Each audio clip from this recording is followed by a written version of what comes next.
Give me a second while I get situated. Um, I don't know where my remote control is, so I will be flipping back to the phone as my remote control from time to time, as I will right now. So give me a second.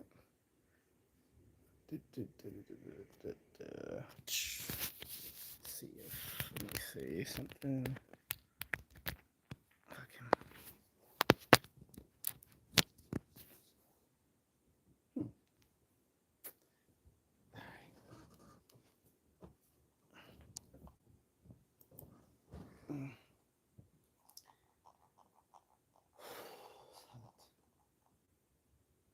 It's raining right now. It's a thunderstorm and it's still hot, and I'm parched. So I'm drinking water.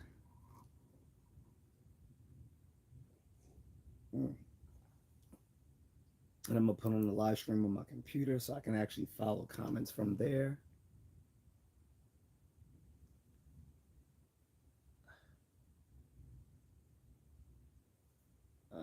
Hold on.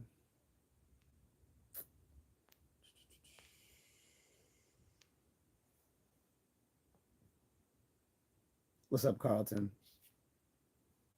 Give me a second. All right. Appreciate that.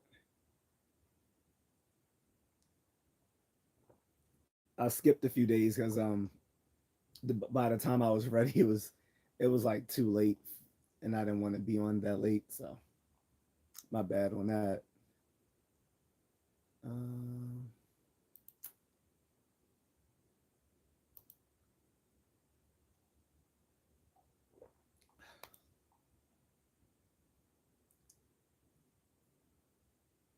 I don't know why they keep showing this stupid. No,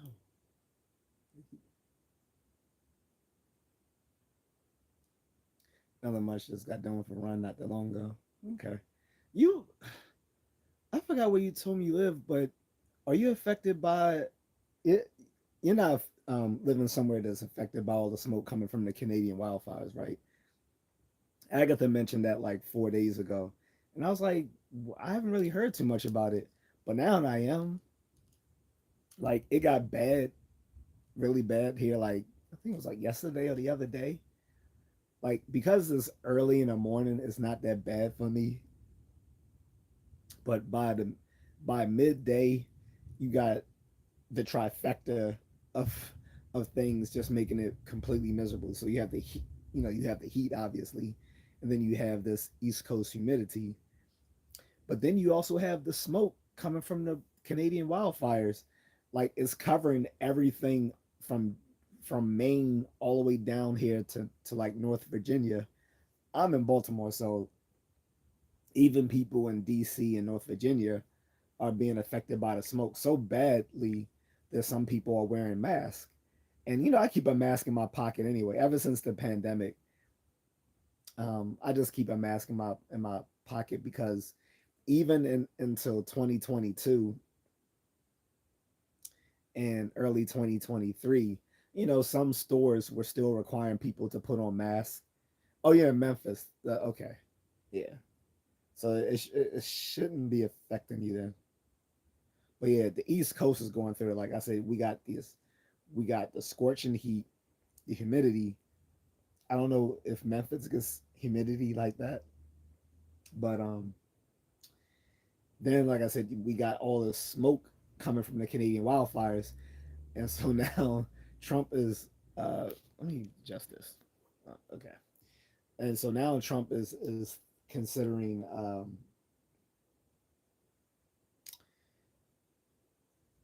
ter- giving tariffs to Canada because of the constant wildfires. And they're saying, well, it's not their fault because lightning struck these extremely dry boreal forests. And I was like, yeah, I understand, but environmental law is all about making people pay for environmental damage, regardless of whether it was, intentionally done or not. Like, if a business causes environmental damage, they are responsible for financial repair, even if it wasn't done maliciously. It's like environmental law isn't built on whether someone destroyed, you know, caused environmental damage intentionally. It's just based on whether they cause environmental damage. Like someone has to pay for it. And so Trump was like, yeah, maybe we should tariff Canada over this. I kind of agree. This is like the third fucking time, man. And it's like, it's flooding the entire East Coast, which, let's be honest, outside of LA is the most productive part of the country. Like specifically New York and DC, right? Um, you and it's the most heavily populated. Like New York City alone is 8.5 million people. New York City alone, not even talking about the rest of New York State or the whole tri-state area, or the entire East Coast, which is a megapolis. Um, a megapolis running from Boston to DC. Megapolis is just a fancy word for saying multi-city. A multi-city um, environment. So anyway, with, we're getting tired of Canada, man. Like it's not their intention, sure, but this keeps happening, right? Now, the Canada, I think he was a mayor or a governor or something there. He did say, why doesn't the U.S. send us some, some sort of like help to combat the fires? I do agree with that, but we can do both things at this. Two things can hold mutually true. Um, it can be it, it can be the case that we should send them help to battle their wildfires, as as it affects us as well. At the same time, we can also hold them financially responsible for the environmental damage that is doing to our air quality. So, two both of these things can be done. I don't agree with tariffs because tariffs is just, first of all, you don't tariff your ally. That's just such a bad idea. Like you can be the hardest core of MAGA as you want. Like I'm MAGA, but you can still agree that tariffs on allies is a bad idea, generally speaking. Some will say tariffs all the time are bad ideas because your own citizens pay that. Yeah, no. The importer exporters pay for it, and then sometimes the the the prices that they pay that um, will trickle down to the consumer. I get that, but again, it's not directly harming consumers. It's directly harming the importer exporters, and they want to act like they are the consumers. The importer exporters are not the consumers. They're the distributors. Okay, um, that's like that's like the difference between the drug dealers and the drug addicts. Right? Not to say, us being dependent on on foreign products and services makes us crackheads or whatever, but you get the analogy. Is that um hurting hurting the drug kingpins and the lower level dealers that they feed doesn't necessarily hurt the addicts. It will hurt the addicts insofar that if you cut the if you are taking these drug kingpins and corner, you know, corner boys off the streets, it's going to limit the supply, which is going to raise the price. So that does hurt the consumer, the drug head, the junkies. But you see that it's not a direct one-to-one thing, you know. because all things aren't being held equal here, you know. But anyway, the point is, I don't agree with tariffing Canada, but I would agree to some sort of financial measure, some sort of not necessarily punitive measure, but some sort of uh, financial help reprieve for this for the damage they're causing us. Come on, Trump.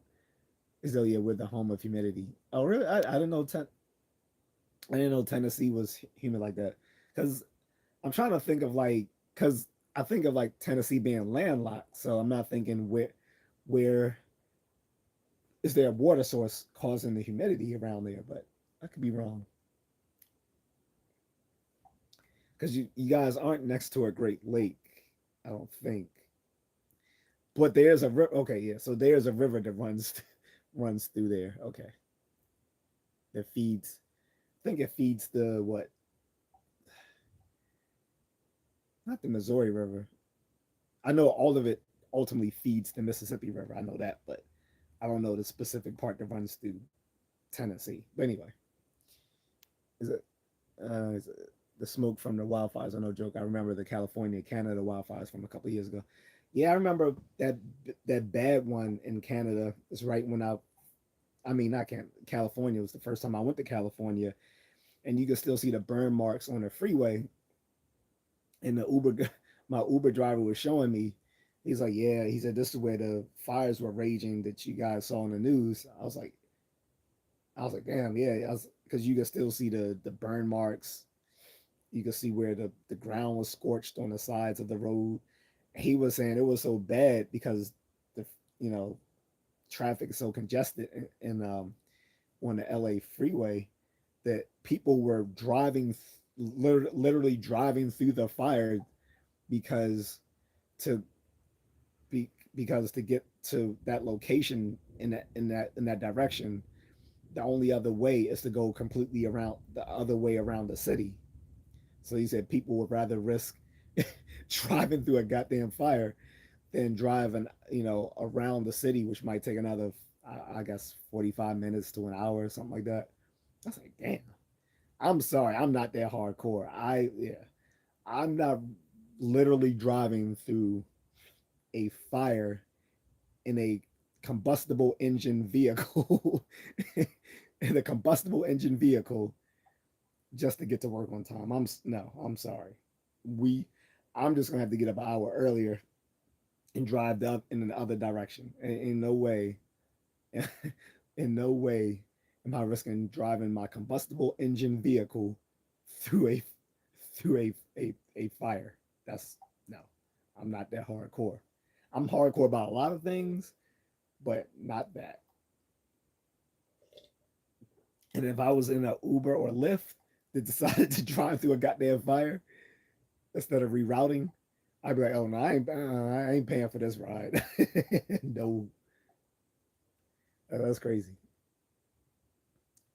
It's a lot of dope junkies.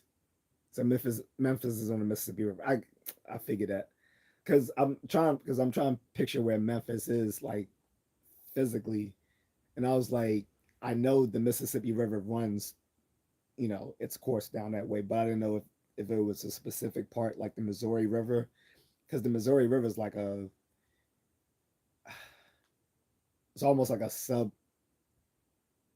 I don't know the geographic terms, but for it, since I haven't taken geography since '96, but um, I know the Missouri River is sort of like a subset of the Mississippi Delta system. It's a large like the Missouri River is pretty big, and I only remember that because of like Huckleberry Finn. So, which is a great book. It's one of the great American novels, and um, to take that out of American English classes because of the word nigga in it. Come on, because I think even when we were in high school, like it was considered controversial. Like everything's considered controversial now.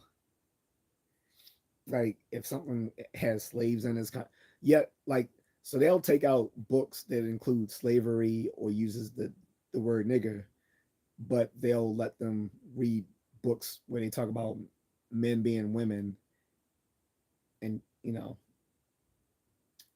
or women who identify as men and have and are of 500 different genders and shit. Like that's fine to push on kids, but to let them know how nasty American history was, oh no, we can't do that. We can't. Like yes, he called him nigga Jim in Huckleberry Finn, but he didn't say it maliciously. And Mark Twain even says in the beginning of the book that Huckleberry Finn is just typical of Missouri white trash. Like he literally says that. Like he doesn't. I'm paraphrasing, but he says that in the beginning of the book that Huckleberry Finn and and the people of his community just represented like Missouri white trash. Like particularly his father. His father was a piece of shit. Huckleberry Finn's father was a piece of shit. I don't remember too much about Tom, his friend Tom. What's his name? Tom. The funny thing is the Tom whatchamacallit novel came first, and the Huckleberry Finn came afterwards. But Huckleberry Finn became the favorite of the two. These are the old school books, and entertainment was something else. Yeah. Well, like we read the Iliad and the Odyssey and all that sort of stuff, which is controversy now because of the Christopher Nolan film, where nothing about his film seems remotely Greek. Like you have a like treating like he's treating the Greek people like the way American Hollywood treats Native Americans, like they only exist prior to the 1900s. Like after that, like they're still here, they're still there. Like I've followed a few on Instagram just because I'm like, oh, okay, that's cool. Like it was a girl, this Micmac, just like um, you know, my former mod Matthew. Shout out to him. I hope he's doing okay because ever since he told me, well, I'm not gonna reveal some news, but ever since he revealed something about his health, I haven't heard from him since. And then Kat, if you remember Catherine or Kat, who was also a moderator, she we did not have a falling out. The reason she stopped being a moderator is because she's booed up now with a man, so she doesn't have time to be a moderator. So that was nothing. So we didn't. Me and Kat and I didn't have a falling out, and Matt and I didn't have a falling out either. No one's heard from him. She hasn't heard from him either. And like I said, he might have been depressed over some health news that he received. Hey Agatha, I was just mentioning you like 15 minutes ago. I was saying we were talking about how bad the smoke has damaged the air quality on the East Coast. Like you were talking about this before, like because it hit New York before it hit here, so they weren't talking about it as much. Now they for the past several days they've been talking about it here because air quality has been getting really bad, even in DC. Like people are wearing face masks, so I know they are in New York, and it doesn't trigger, and it you know it doesn't take much for a lefty to put on a mask. You know, one of those little trans women hard dicks still get hard even though they identify as a woman. Their dicks still get hard at the idea that they can put on a mask, but you still better call them she.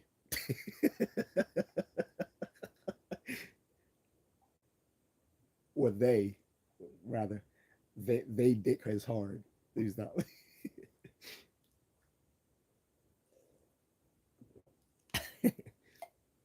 uh Carlos says, yeah, I hope the brother's okay. Yeah, me too, man. Like I said, no one's heard from him. So who knows? Because he used to hit me up on Snapchat. He's the one who kept telling me to download Snapchat because I didn't want to download Snapchat. I was like, bro, I haven't used because I told him I was like I haven't used Snapchat in like when did I start using Snapchat? Like 20, yeah, last year. So I told him, I was like, I haven't used Snapchat in almost 9 years. So I downloaded it, and it was actually a good thing that I did because once my Facebook accounts were disabled, I wanted to have other options to reach out to, like, the wifey and others. Like, I still talk to her on, like, I still have all these other things like WhatsApp and Viber and Instagram, as well as, like, obviously email and text and all that. But Snapchat is a more direct way because what WhatsApp used to be our favorite way to talk when we first like we like, but that was when we just started knowing each other off the dating app. Like, we went to WhatsApp because she felt safer on there than once we actually started dating. Like, she put me on her Facebook and all that sort of stuff. But without the Facebook, the Snapchat is a good substitute, as well as Instagram. I see a lot of people whose Facebook uh, pages were disabled permanently because of uh, Facebook's overactive AI um, banning people. But I see a lot of people then moving on to Instagram and using that as their main outlet through Meta to stay in touch with people. As the air, the air is really bad. I know. So I'm wearing a mask because I'm feeling like getting short of breath. So for me, the the air quality has been bad, but for me, it's the humidity. Like, when I go outside and it feels like I'm walking through soup, that's what makes me miserable. And I'm outside, I'm running now before 5 a.m. just to try to beat the heat and the humidity. And even then, like, the humidity is pretty bad, but it'll be even worse if I do it like after 6 a.m. So, because there's this little pocket where everything is pretty cooled off between like 3 and 5 a.m. So if I'm out the house around 4:30, somewhere between 4:30, 4:50, that's that little sweet spot for me.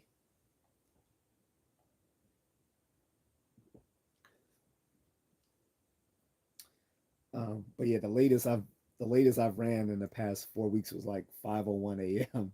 So I'm just trying to be outside before 5, so I can catch that whatever the coolest part of the day, without any sun, without with before the humidity starts to rise again, because you just got that base level of humidity at that time of morning.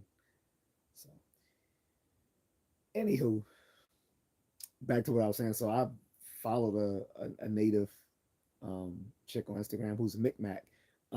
Matthew is part Micmac. That's a Canadian tribe. She's also Lakota and Dakota. Lakota and Dakota are what are Sioux Indians, but they don't like being called Sioux Indians, so they call them Lakota, Dakota, and Nakota. And then there's different clans within those three tribes. Uh, so then there's another one I follow. I don't know what she was, but I'll say, okay, we got a bunch of natives. My point is, get back to Christopher Nolan and the Odyssey. Like, he's completely, like, he's known for making grounded movies, but his because this is a mythical tale, people are trying to defend him making it ahistorical.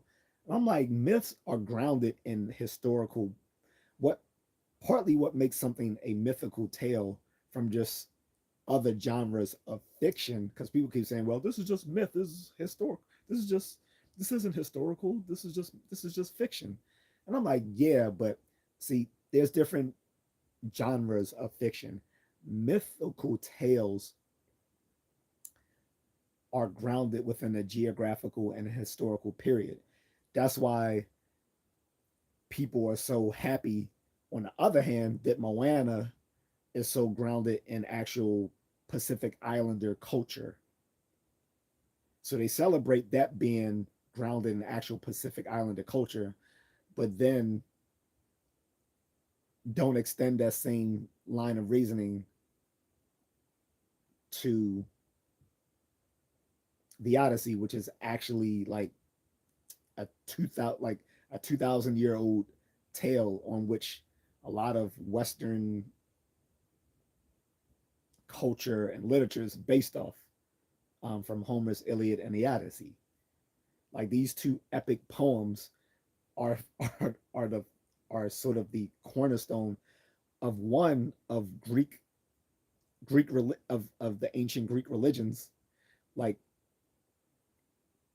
Homer's Iliad and Odyssey gave the structure of of of the ancient Greek gods, and Hesiod gave sort of like the background and origins of the gods with his theogony. Like the and this becomes the backbone of Western culture. So to act like is you can just make it a free for all is just bullshit. Okay. Um, like I said, mythical tales are grounded within a historical and geographical period. So, for instance, if people decided to make a if people decided to do a mythical retelling of the Western African Orishas, the African spirits of West African culture, and used white people to play that, a bunch of people would be offended. Like, how dare they use white people to depict these black African people? Oh, but this is just fiction, right? This is just myth. Why do you care? For the same reasons that people care why the Odyssey is out of place.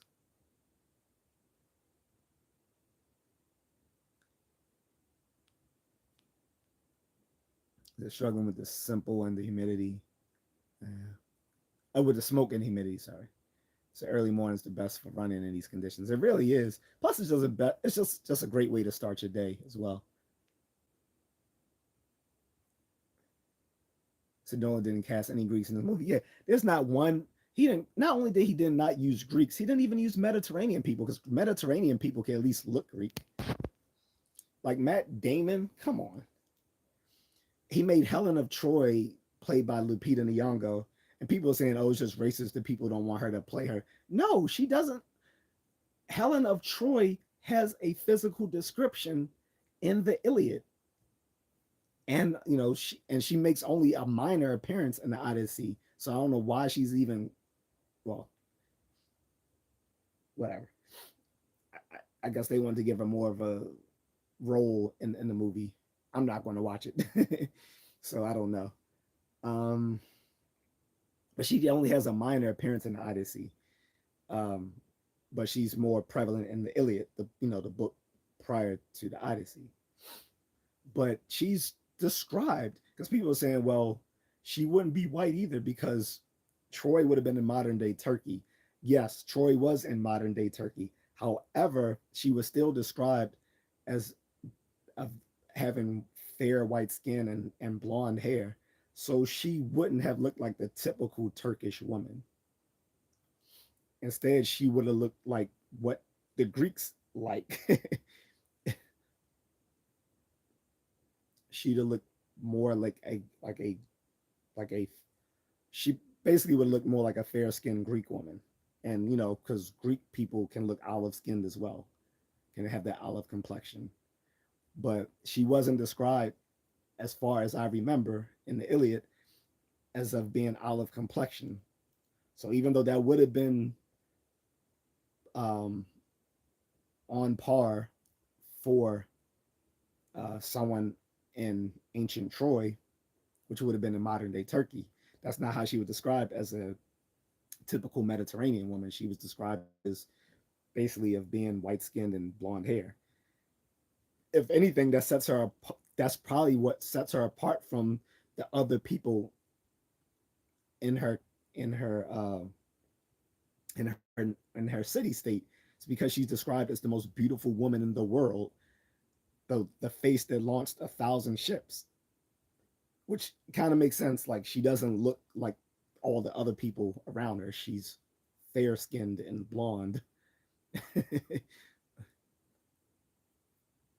So generally, she looks more of someone from more of a northerly European climate, as opposed to someone who lived in the Mediterranean world, which would have been someone who looked olive complexion with black hair. He said they're getting great publicity for this movie. Nolan think he's slick. Yeah, I mean the movie's going to do well. It's already been doing well in the box office, and the pre-sale tickets were crazy. Like a month before the movie came out, people were scalping the pre-sale tickets for up to $1,000. I'm like, what? Are you fucking crazy for a movie? Who the like? Who the like? Scalpers can sell tickets for whatever they want.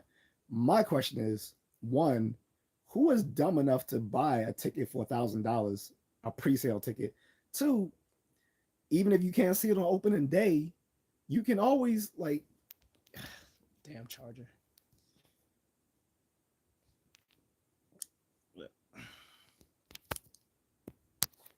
Like, hope that works.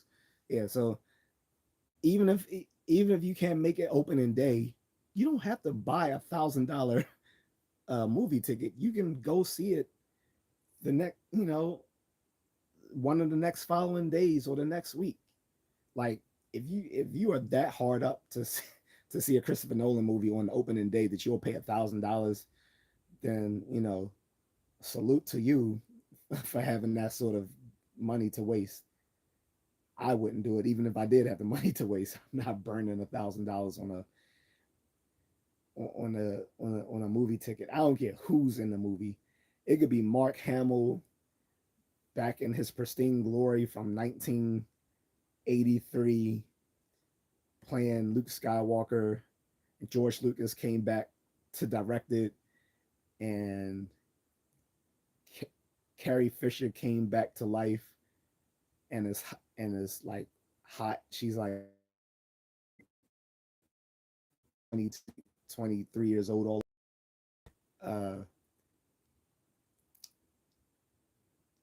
what I could have like I don't know, like three female ninjas sucking my dick while I'm watching a movie. I'm still I'm still not paying $1,000 to watch that movie. I don't care what you say. He said rage baiting is Hollywood's new tactic to get people in seats. They're going to cast an Eskimo to play George Washington. Oh, I do want to see Young George. So I found out they're going to make that into a trilogy. So it's going to be Young George, which is showing him as a young general. Then it's going to be him, I guess, as general leading the the American army in War of Independence. And then I think they're going to have a third one as him as the president, as the first president. Um,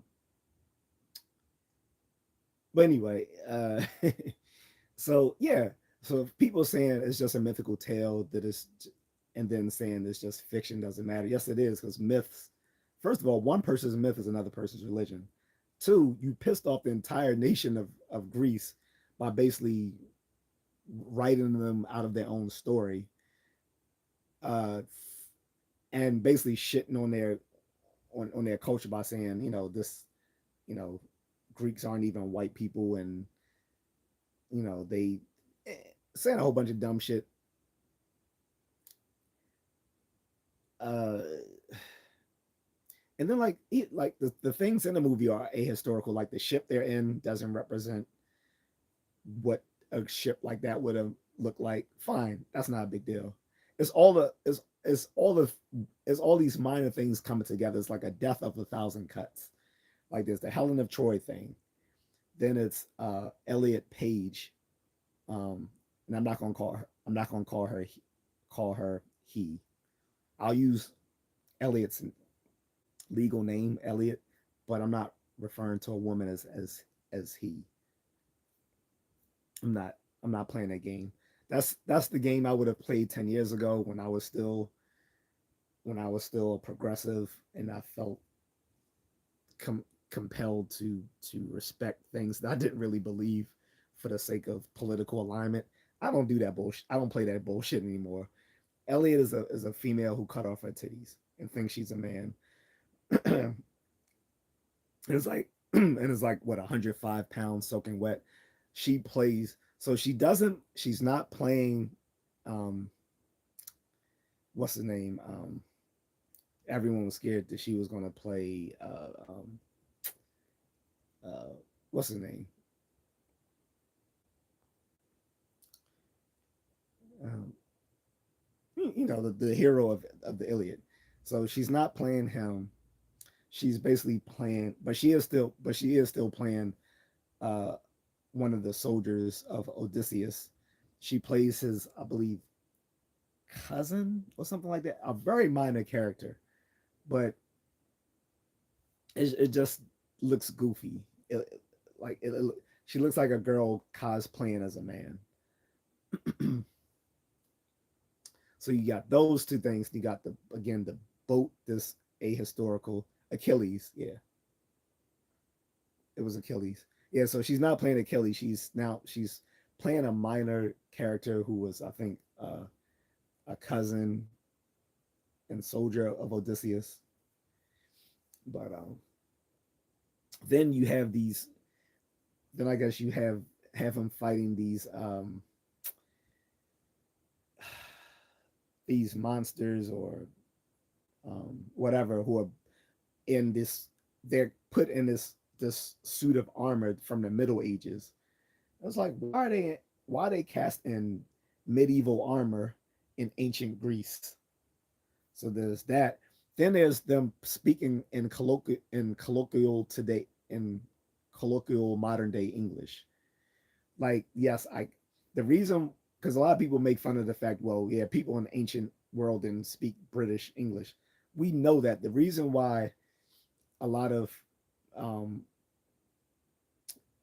ancient movies have them speaking in British English because it's to show that this is a different world. This isn't today's. They wouldn't be speaking like us today.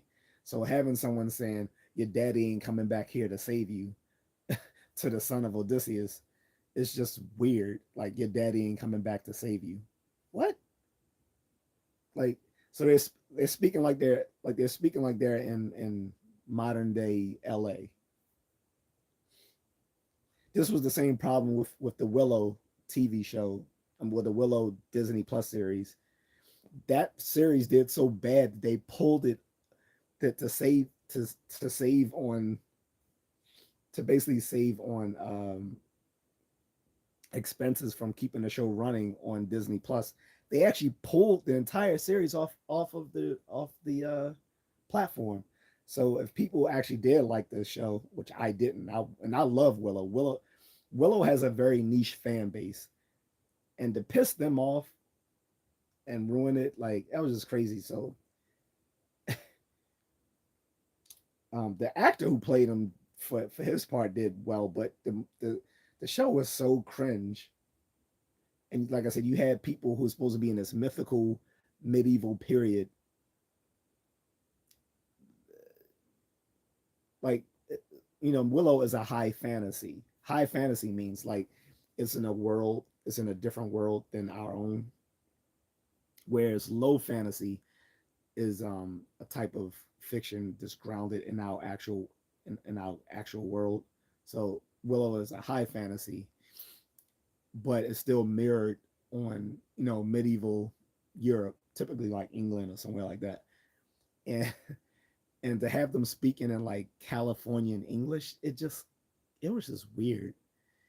The costumes was off as well. It was you had an Indian guy. Like why is there an Indian like it didn't make sense. Anyway, so that's what Christopher Nolan's doing. Like you got people who were not you, you would who you wouldn't see in ancient Greece. You have them talking in modern day English, I said, what if the Dark Knight made an appearance in the film? Do you mean the actual Dark Knight or just Christopher Bale? I mean Christian Bale. Because yeah, if it's just Christian Bale, no, I'm not. Is it they were fighting medieval giants? Yeah, I was like, why are the giants dressed like they were from the dressed in armor from like the high Middle Ages? Not even the early Middle Ages, the high Middle Ages. Because that sort of suit of armor wasn't even around in the early Middle Ages. Like the early Middle Ages, they were wearing that chain armor, and they would typically put their tunics up over it and stuff like that. Then later on, like in the in the later in that, because you have three eras of the Middle Ages: early, high, and late. The early Middle Ages is often referred to as the Dark Ages, which it was, because for like it was like 500 years. Like people want to argue about this now. Some historians argue with each other about this, but yeah, but the early Middle Ages was for about 500 years of stagnation from the fall of the Roman Empire until the high Middle Ages. By the high, by it wasn't until the high or even to the late Middle Ages that Europe caught up to where it fell off from 500 years prior at the fall of the Roman Empire. So I think it's very apropos to call it the Dark Ages, because that is not a period in which you or I or anyone else would have wanted to live. I wouldn't want to live in any era of the Middle Ages, but definitely not the early Middle Ages. It was just misery and death and violence and disease and starvation and misery. it no, I couldn't do it. Anyway, the whole full body armor thing came around in the high Middle Ages, um, towards the late Middle Ages, where they wore the full steel armor over top chain armor. So you're talking about like these guys would be wearing about 100 pounds of armor. That's crazy. Like it made them formidable on it made them formidable on the battlefield, because these fully armored knights were like the cavalry. This is where we get the modern day symbols of the cavalry today, from the knights of yore. But yeah, they were wearing like 100 pounds of armor. You got the full, like you got the full tin plate looking armor, the helmet, and all that sort of stuff from head to toe. Underneath, you had uh, chain armor, um, with like probably a layer of tunics between it to keep from it rubbing together and all that sort of stuff, and then like sort of linen underneath the chainmail. So it would have been highly uncomfortable, hot as hell to wear. And like I said, they were carrying like 100 pounds of armor on them. So you had to be you generally had to be a pretty strong person to be knighted and wear this sort of shit. Um, that wouldn't have been seen in the ancient world. You wouldn't have seen anyone in ancient Greece or ancient Rome decked in that sort of armor.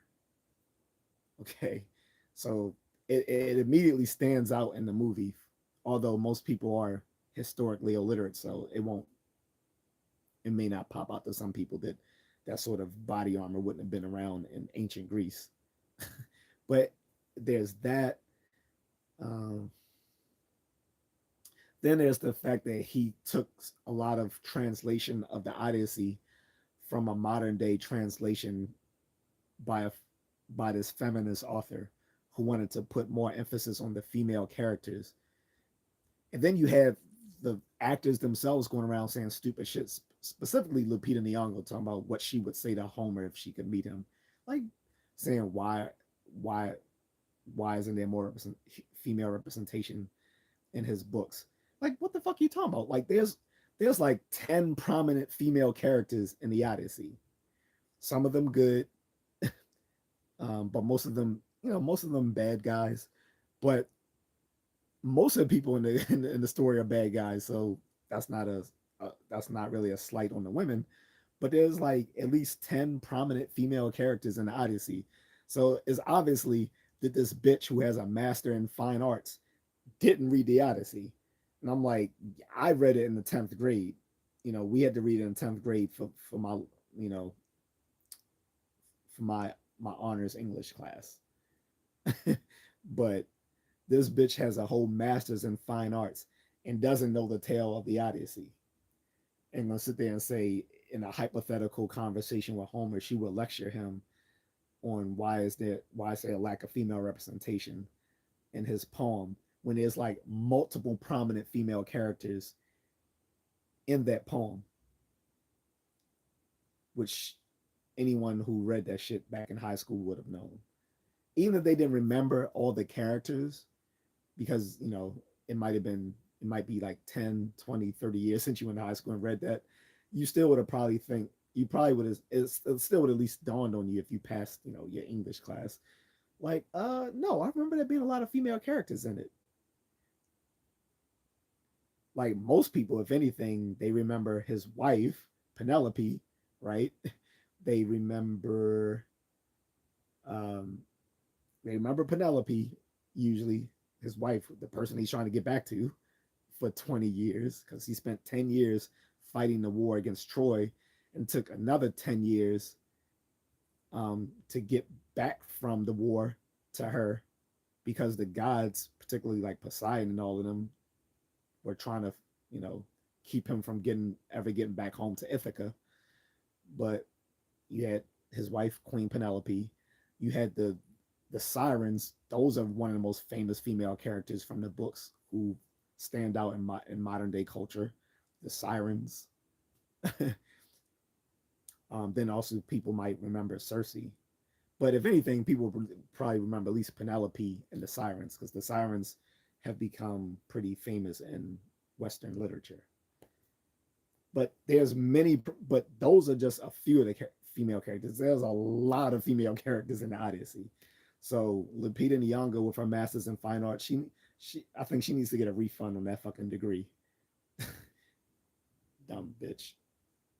And I'm sorry, because and then people saying, oh, they're just being racist because they took unflattering pictures of her from another movie to depict her in parts in the Odyssey. It was like, no, when that trailer was released a month ago, it gave an unflattering picture of her yelling. Like, she doesn't look. I'm sorry, you could say Lupita Nyong'o is a pretty black woman, but for Helen of Troy, no, she's not pretty. To play the most beautiful woman in the world, no, I'm sorry. I'm sorry. No, no.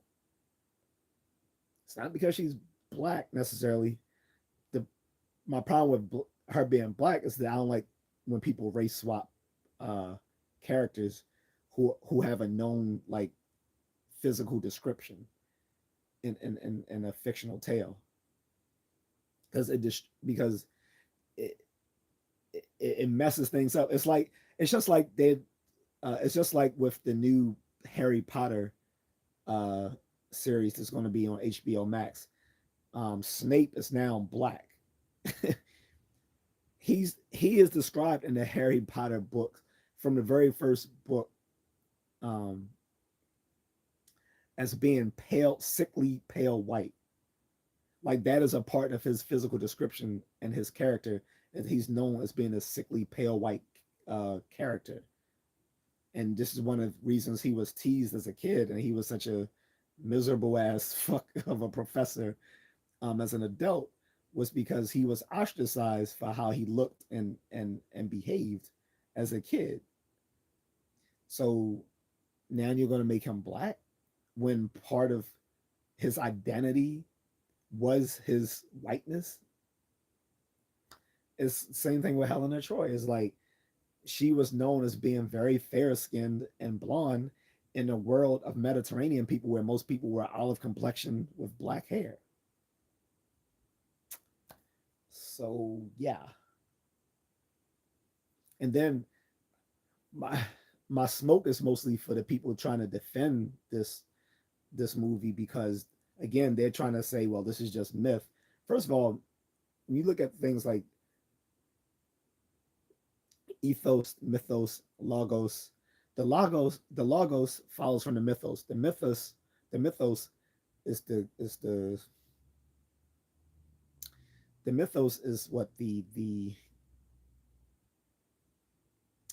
narrative, the cultural narrative or whatever, or tale. The logos is the the rationale that follows from the mythos. So when you change the mythos, you change the logos as well. I'm not going. I don't want to go too deep with that. So I've been talking about this for like what 20 minutes now.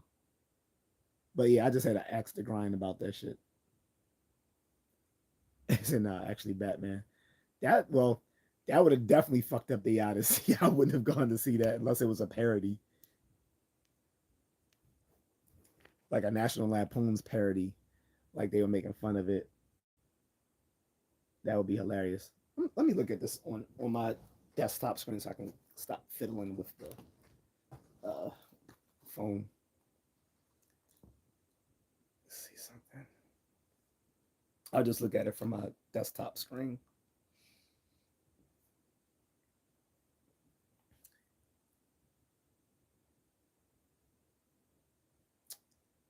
It said Ellen Page was cute. Yeah, she was. When Elliot was still Ellen, she was cute. I liked her in X-Men. She was cute in X-Men. I didn't really like her in that movie where she played the pregnant girl because she was like she's always had a little bit of masculinity in her, and the problem is thinking that a feminine man has to be a woman or a masculine woman has to be a man. Like no, we've known in psychology going all the way back to Freud himself. Like in psychology, whenever you mention Freud, you always say Freud himself. But anyway, so but yeah, we've known since uh, Freud that yes, there's some fluidity in gender expression. He said it was like he's like he said there was nothing um, psychopathological about um, masculinity or femininity being expressed um, by um, by men or women. Just as he said, he also defended uh, homosexuality and bisexuality. He was saying there's nothing uh, psychopathological about those either. And I kind of think he thought that way because his own daughter Anna Freud herself was lesbian. So like Dick Cheney, when you have someone in your own family like that, it kind of makes you more open minded about those things. But whether it was because of Anna being his daughter Anna Freud being a lesbian or not, either way, he didn't think it was anything um, psychopathological about homosexuality nor gender fluidity, as we might call it today.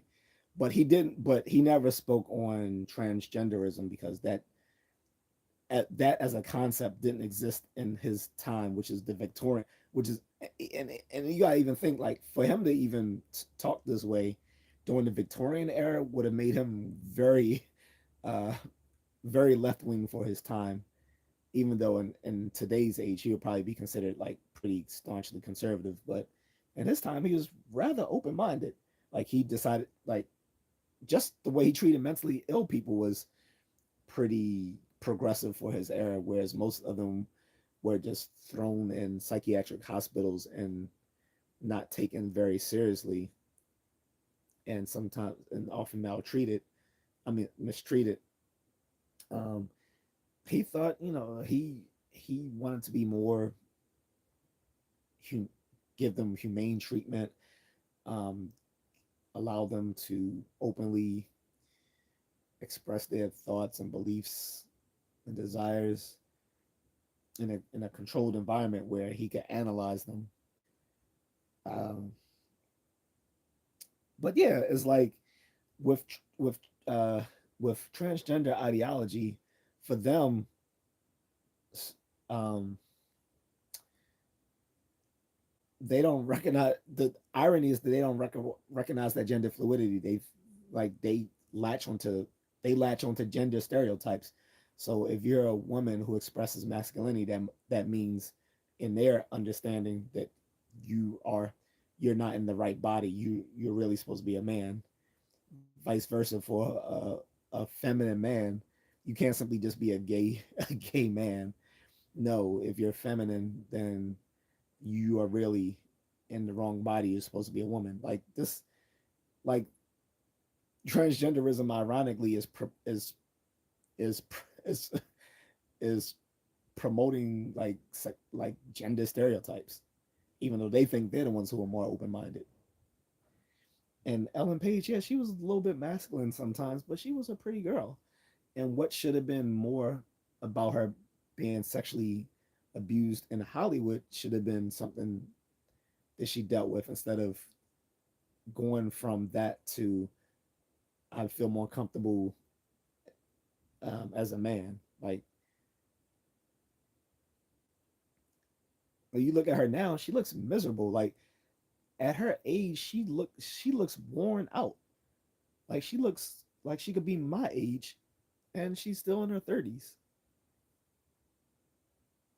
I think she's in her late 30s now. But Elliot was when Elliot was still Ellen, she was pretty. Uh,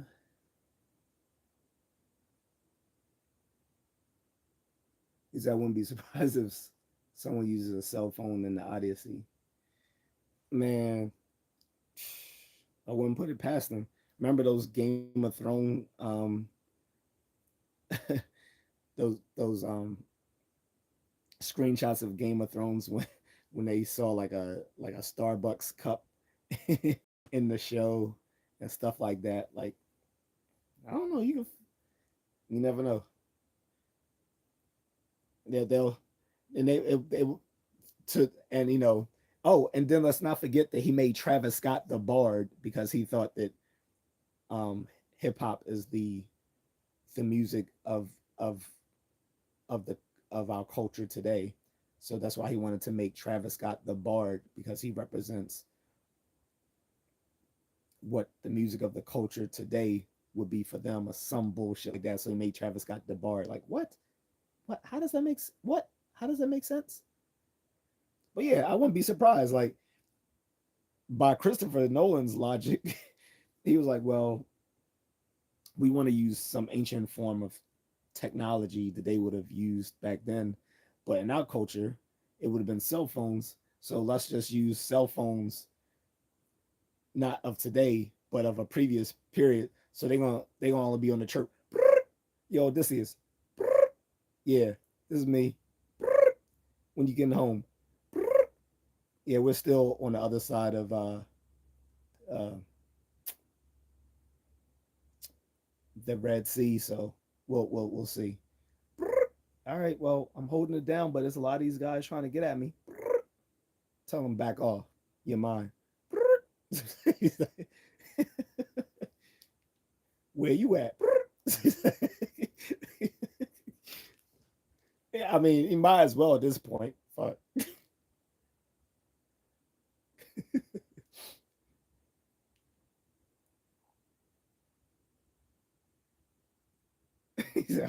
he's a, cause that Homer probably would have slapped Lapita. Ancient men are not built like today's men. Yeah, someone else said it. They were like, first of all, why are you talking to me, slave woman? Because you wouldn't have saw like a. It would have been very few Black Africans. Well, the Greek world known Black Africans, but these probably would have been people from like um, parts of East Africa, like modern day Sudan. Modern day Sudan or Ethiopia. Those were the only black Africans they known in their era. Probably would have been like I said, from the coastal regions of East Africa, like the Sudan and Ethiopia, Eritrea, maybe Somali, that region. Like that's where they would have known black Africans. And most of these people, uh, depending on the situation, uh, probably would have been considered barbarians or slaves. So, but they're not considered barbarian because they're black. It's the Greeks had a very the Greeks had uh, a very limited concept of whiteness to them. For a Greek person, whiteness was only someone. Whiteness wasn't based on skin color per se. For them, whiteness was based on you being a member of a Greek city state. So if you're not from Ithaca or Thrace or Crete or Sparta or one of these other Greek city states, you're basically a barbarian. So for that factor, I mean, for that fact, white Europeans living in the north were all considered barbarians. So all the Germanic people from the north, all the like Celtic people um, from the UK, modern day UK, like the Celtic people or the Germanic and Scandinavian people, they would have considered them all barbarians. All the people uh, in parts of uh, the Middle East, outside of the parts governed by that didn't fall within the purview of Greek the Greek Empire, would have been considered barbarians. Um, Black Africans, unless they were a part of ancient ancient Greece stronghold, again considered barbarians. But then also a lot of them would be taken as slaves as well.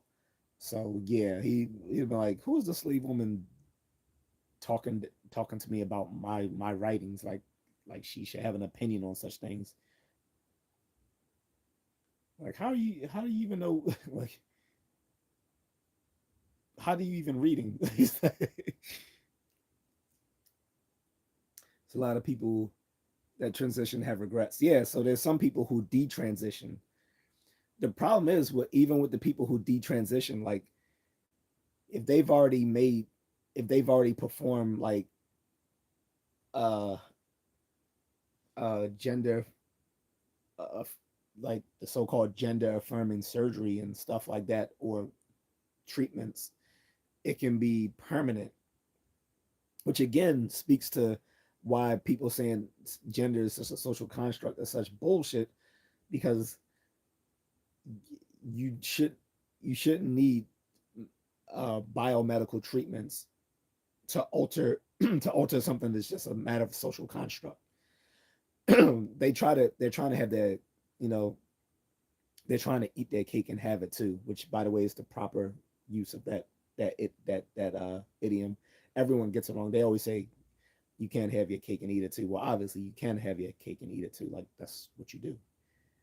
The proper way is saying it the reverse way. You can't eat your cake and have it too, which is the how you actually supposed to use it, but no one does it says it correctly.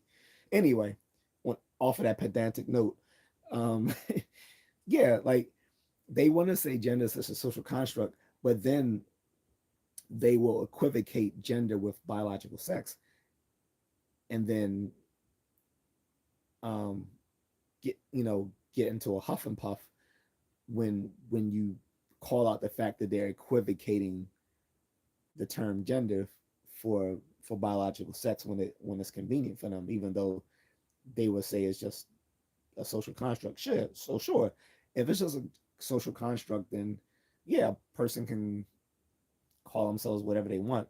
I don't have to accept it, nor does anyone else. But it's not you're not it's not being disingenuous. It starts being disingenuous when you then start using gender in place of biological sex, and still, but you're still trying to say you're just referring to gender. Like, no, you're not. Especially when you're doing things like biomedical treatments. Or when you go and try to confuse people by going off, like by using gender ideology to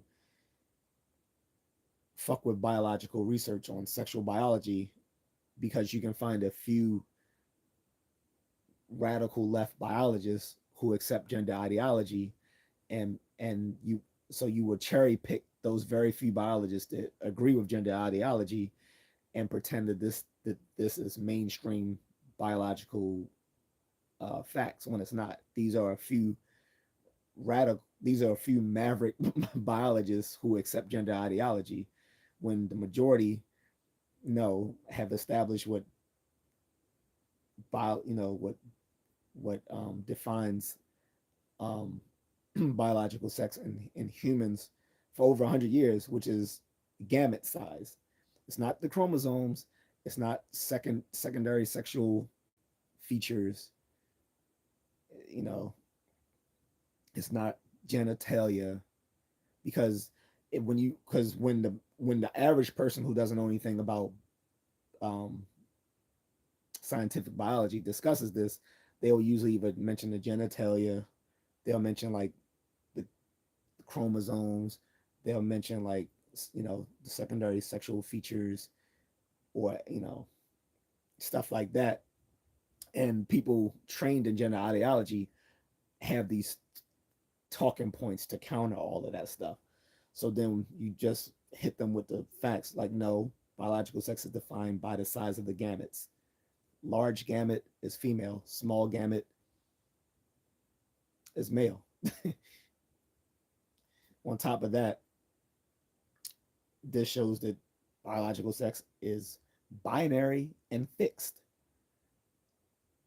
Yes, there are some um, rare sexual disorders out there that muddy those things up.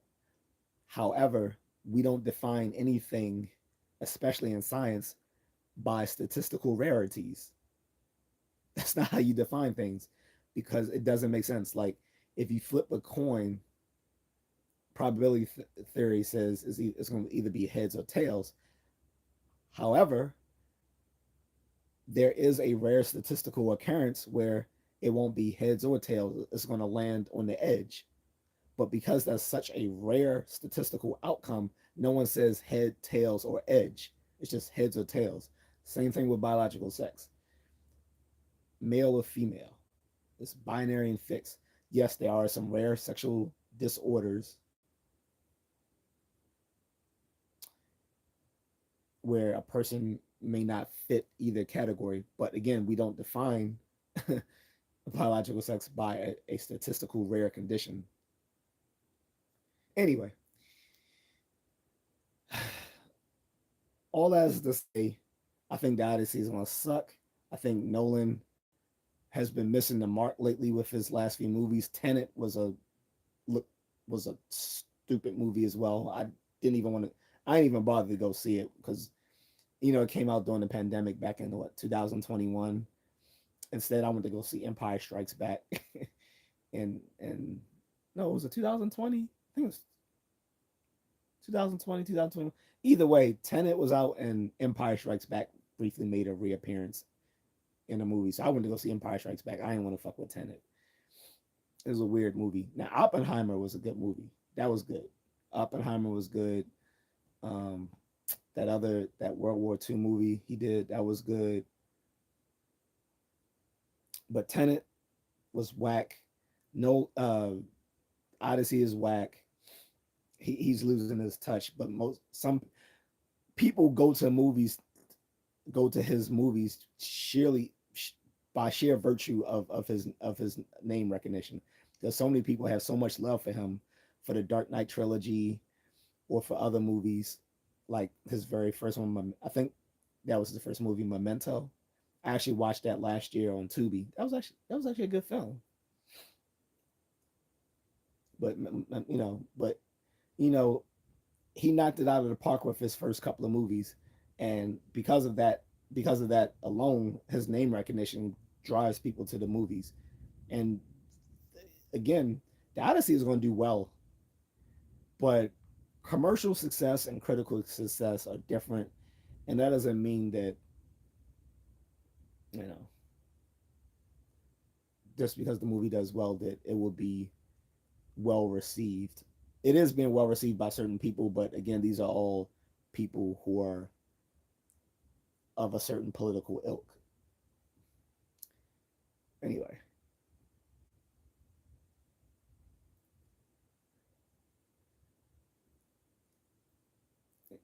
Carter said in the All Eyes on Me movie, Tupac was using a modern day tablet. Yeah, and he was, and if I'm not mistaken, they were using like no, no, so not the Tupac movie. I'm thinking of something else. It was something else I was watching, and it's supposed to be from Power, um, but not the old Power, the one that's supposed to be based in the '90s off of Raising Canaan. Um, it's supposed to be based. It started off in like the late '80s and then progressed into like the late '90s where it's at right now in its last season. But they were using modern day slang, even though it's supposed to be no, not sorry, not Canaan. It was what was the other 50 Cent the one about the rise of the that Detroit the Detroit um gang the what's their names the black whatever they called. You know what I'm talking about? The black they yeah that was based like in the from the '80s to the late '90s. BMF, yeah, black, yeah, yeah. And did you watch BMF? Like they were using like modern day slang in BMF. I'm like it was kind of off putting to me, and I remember like googling it, and I think uh, on Google they said the producers intentionally were using modern day slang in BMF so that the audience could identify with it. Basically saying it was a bunch of nice way of saying that they made the show for a bunch of YNs who could more easily identify with the show if they were using modern day slang in it.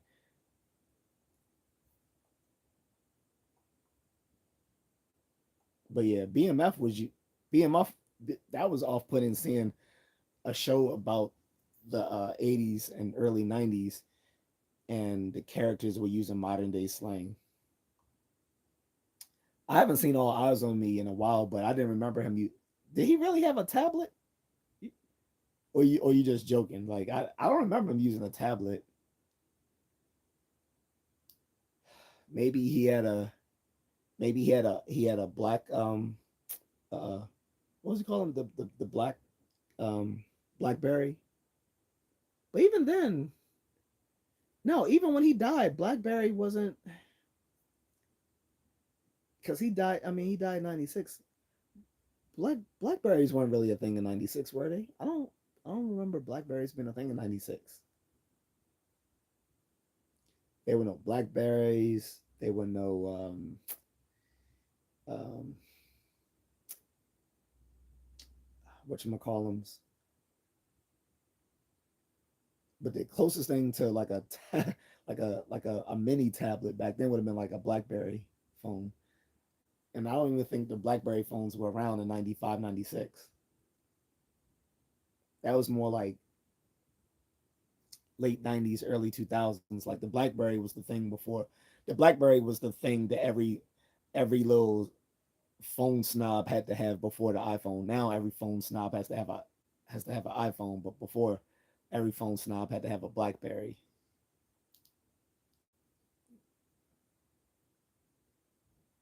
He's in a bird's eye view shot of Tupac in a BMW with Suge. He had a tablet in his lap. Word? I might have to check that out. And it was so both All Eyes on Me and the Big um films like they were entertaining, but they were so inaccurate. They were so inaccurate about those guys' lives.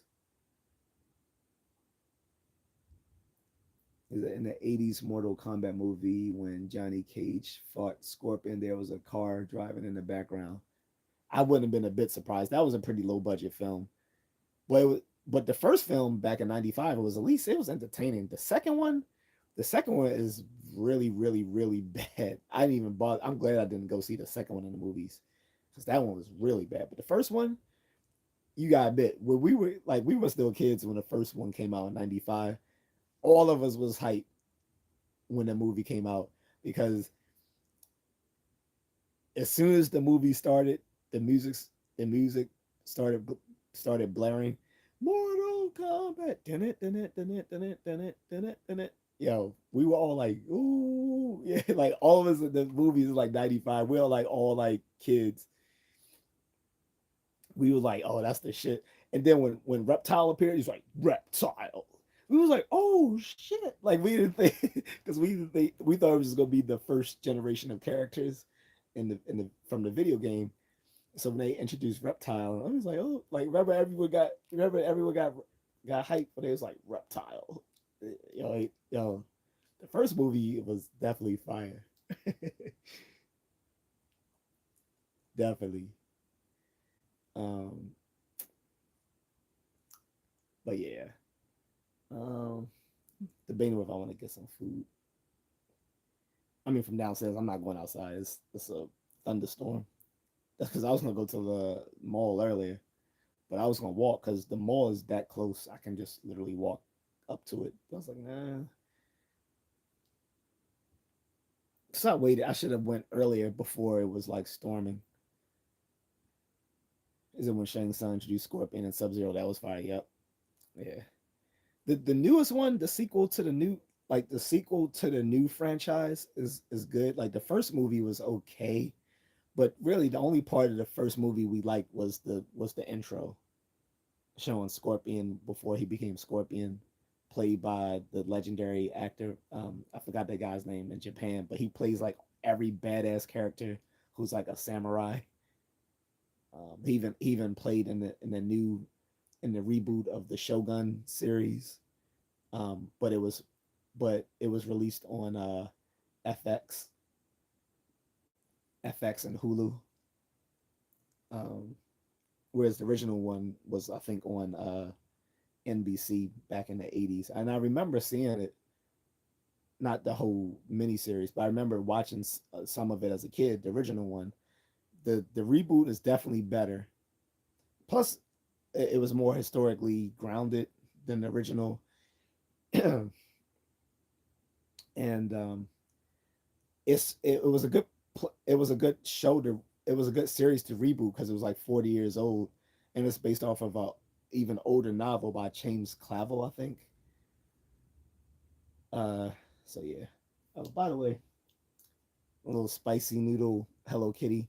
I ate this thing. It was gonna actually be like spicy like spicy Korean ramen, and it wasn't. Then I looked on it and said made in made in Vietnam. So I'm like, oh yeah, it's definitely not spicy. But I'm keeping the cup.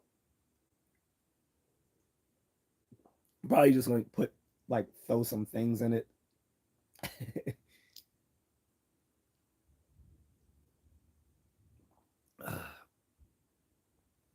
I don't know what I'm gonna put in this. Maybe some weapons or my my chopsticks or something. I'll figure something to put in this.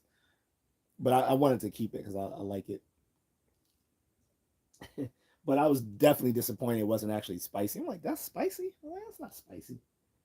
I showed my wife. She was like, yeah, it's probably because it was made for kids. I'm like, nah, that could be right. That's probably probably right. Anyway, it said the Liu Kang and Kung Lao battle was cool. Yeah, it was. Anyway, what time? It's 8 o'clock. So I'm a bounce, man. But thank you for for chopping it up with me. Um, if Agatha's still here, Agatha, be careful with the air quality out there in New York. And it's bad enough here because I don't know about in New York per se, but Baltimore already has a poor air quality because like we have, you know how like LA was known for like smog. back in like the 80s and 90s, and it's largely dissipated.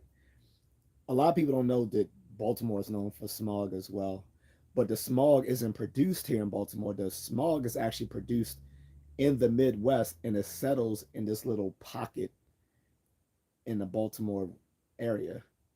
So this is why there's a lot of people with respiratory problems in Baltimore City. And when you add to that the humidity, and now you got this all this smoke coming in from the Canadian wildfires, is making the air really poor quality here. So anyway, I'm out. Peace.